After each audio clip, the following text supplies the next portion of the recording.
पहले सरकार ही लूट मचाती थी, तो कहां से परिवर्तन हो जाता है? कहां से परिवर्तन हो जाता है? फेयर प्राइस शॉप संचालकों को केवल कोसने भर से परिवर्तन नहीं होने वाला है।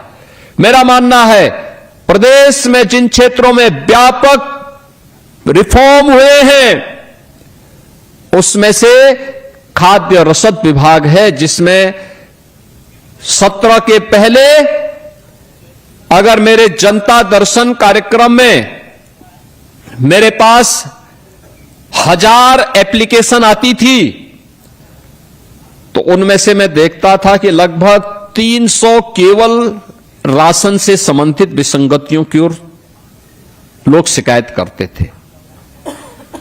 और आज जैसे कि विभागीय मंत्री श्री मनोज पांडे जी कह रहे थे, आज पब्लिक आती है, अन्य मुद्दों पे चर्चा करती है, एक भी शिकायत राशन वितरण की नहीं होती है।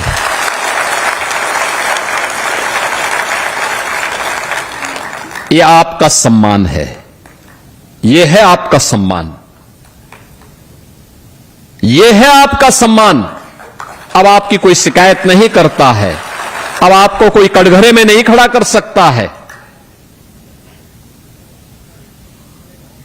अब आपके बारे में कोई उल जलूल बातें नहीं कर सकता है,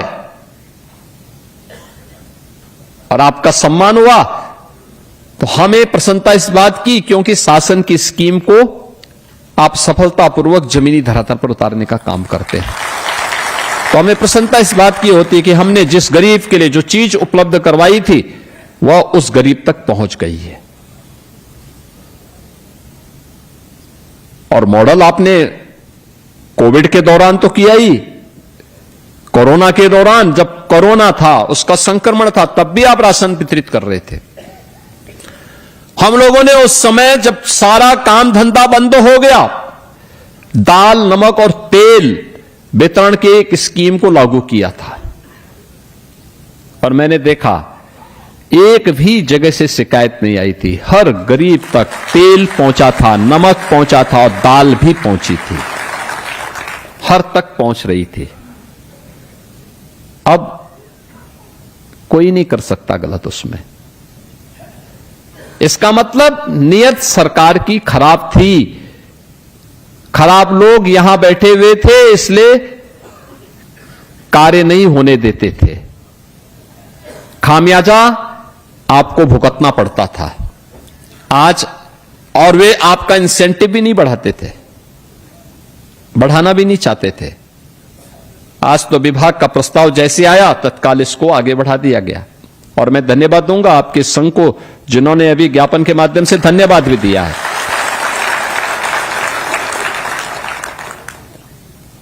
धन्यवाद भी दिया। बहनों और भाइयों, जो परिवर्तन इसके माध्यम से होना है, यानी सामान्यतः जो एवरेज है, थोड़ा कम आगे ज्यादा पीछे आगे पीछे हो सकता है, लेकिन जो एवरेज होता है लगभग हर एक विक्रेता के यहां आवंटन लगभग 100 कुंटल के आसपास हो जाता है।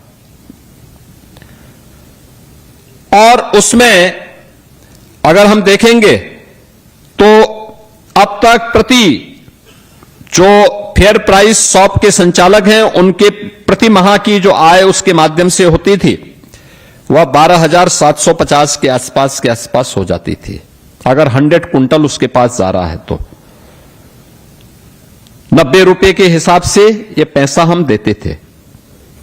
और अब जो पैसा हम इसमें देने जा रहे हैं 125 रुपए के हिसाब से देने जा रहे हैं, तो ये मान करके चलिए कि ये अब 16,250 रुपए, अगर कोई 100 कुंटल वितरित कर देगा तो 16,250 रुपए उसको केवल इसी से प्राप्त होंगे।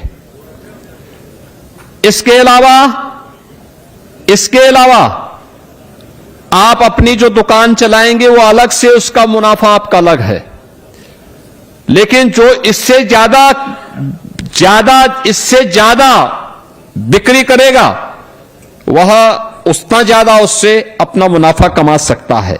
यानी 30% की बढ़ोतरी पहली बार हो रही है उचित मूल्य के विक्रेताओं के लिए कि 30% के मार्जिन मनी में बढ़ोतरी का कार्य ये केंद्र और राज्य सरकार ने किया है।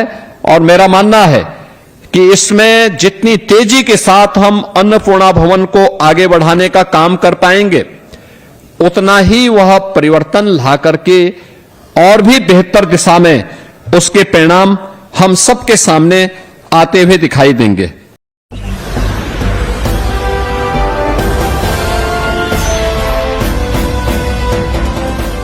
देख रहे हैं लाइव न्यूज 99 राष्ट्र सबसे पहले